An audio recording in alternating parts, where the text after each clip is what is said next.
everybody.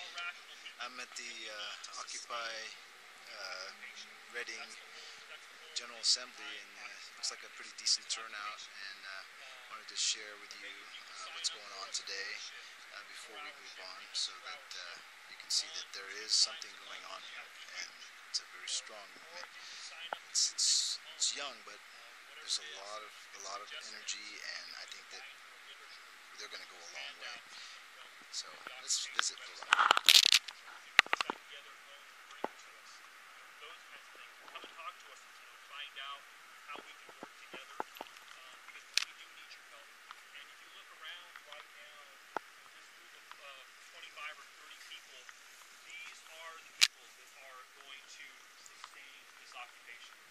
We get 150 or 200 people in a demonstration for Chase Bank, or 60 people out on a bridge, and these kinds of things, even when they're planned a day or two in advance.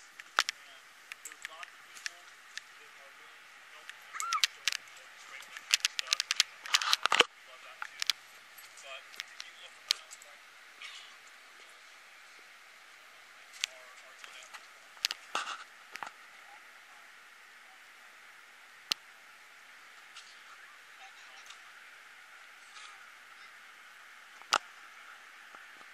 And across the way is a farmer's market where commerce continues and the capital cycle continues.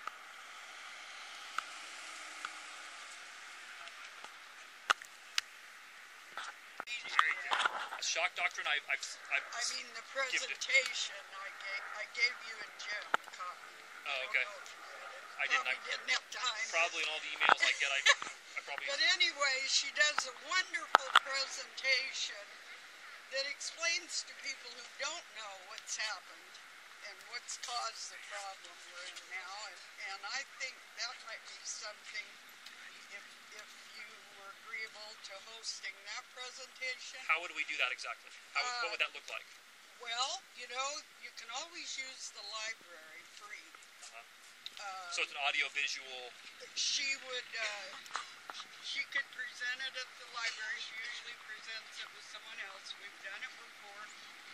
Very educational. I think it's important that people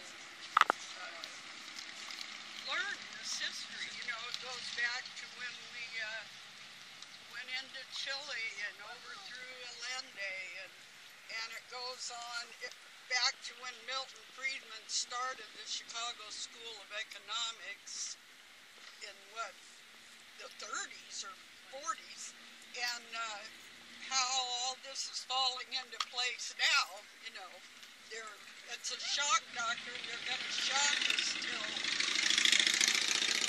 till we'll work for nothing. Yeah, basically fear.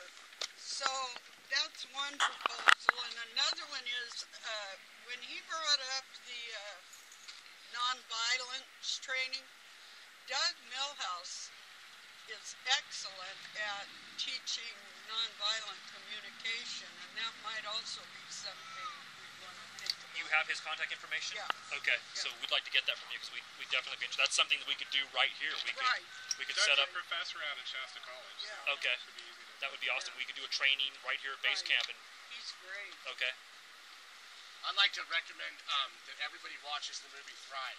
If anybody hasn't seen that movie yet, it is hands down the best documentary I've ever seen. It covers a lot of great issues, life-changing, worldview-changing issues that everybody needs to get a grip on. I tell you, when you watch it, you'll want to share it. And I think that's the most important thing we could do. That's why we're out here, is to get at least some awareness and get people thinking. Even if they're hating on us, even if they're talking down about us, at least they're thinking about us. So, it's a movie that is a really well-made documentary. It's an enjoyable movie. It's also very powerful with great information. So if you guys just watch that movie, and if you feel empowered to share it, please do. Okay, everybody? It's available on YouTube, right? It is available on YouTube. I also just got it in the mail. I ordered on DVD, and I just bought a spool of 500 DVDs, and I am copying it over and over. And copies will be available here at Base Camp every day. So if you want a copy of it, please come down and get one, okay? On the internet, put in Thrive full movie, and it will come right up. Okay. 2 hours and 9 minutes long. Well worth it. Well worth it. Well made. And it's not like a lot of documentaries which are terribly boring. Which is, you know, that's why this is the documentary, in my opinion, that I've seen that can really change the world if we can get the word out. Randy? Well, you know, the Occupy movement to me it's huge because there's so many areas of our world that this Occupy movement is addressing. But for me personally, it comes right back to environment. I'm a lifelong resident here. I was raised in Round Mountain from when it was a mill town. Everybody I knew, all these communities, was all about logging.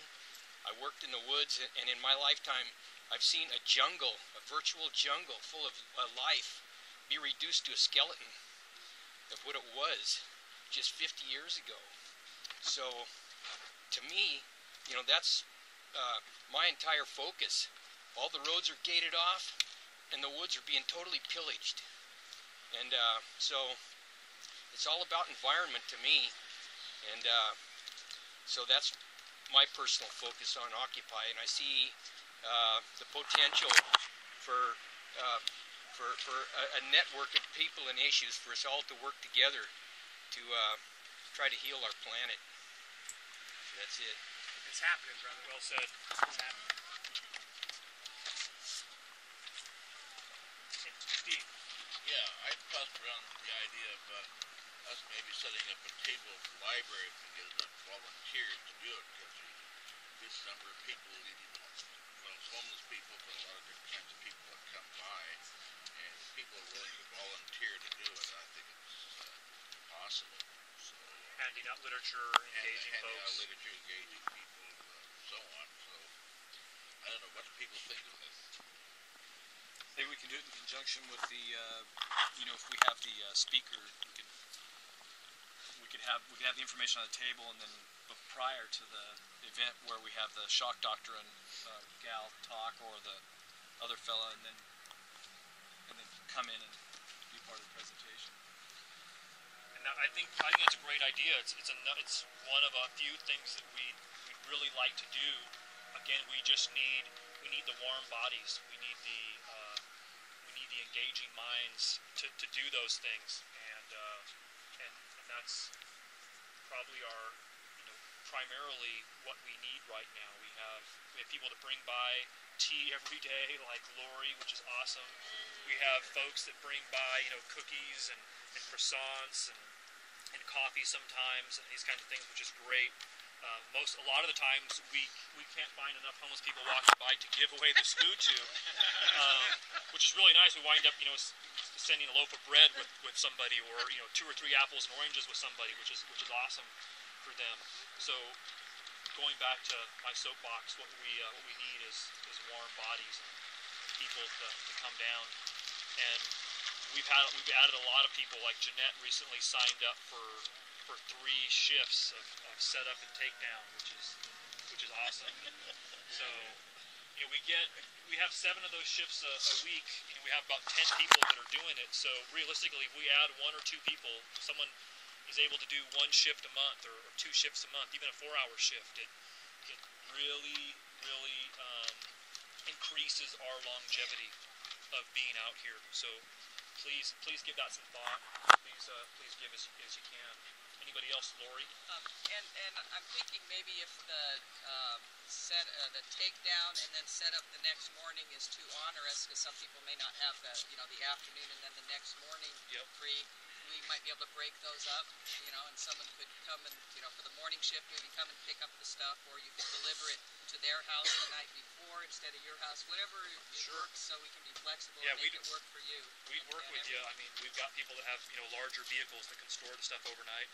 The 3 of us could do it a couple times a month, like on a Saturday evening, but not both shifts. That would be fine. You know, if you could work with us, we can work with you. Absolutely. We'll, you know, we'd be willing to. I'd bring my vehicle out here, store the stuff up, and I'd meet you back out here. I mean, As you can see, there's a lot of thought and a lot of beginning concepts here that a lot of the occupies are already instituting, but one of the things I notice the most is that it's not anything that they're learning from other people. They're bringing it on themselves. Everybody is choosing to be their own leader.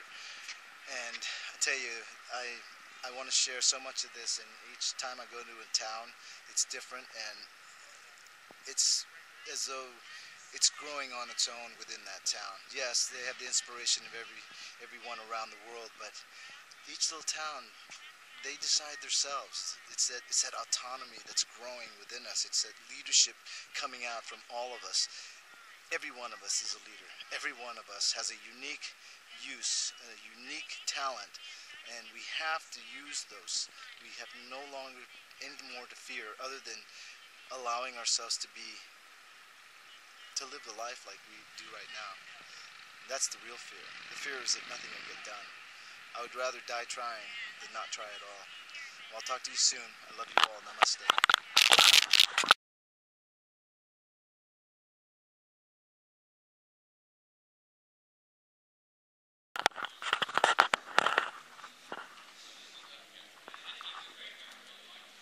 Here we are in Redding, California.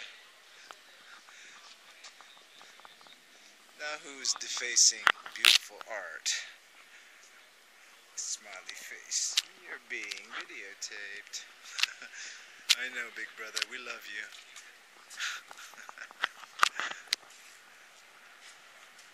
In the middle of walking plazas.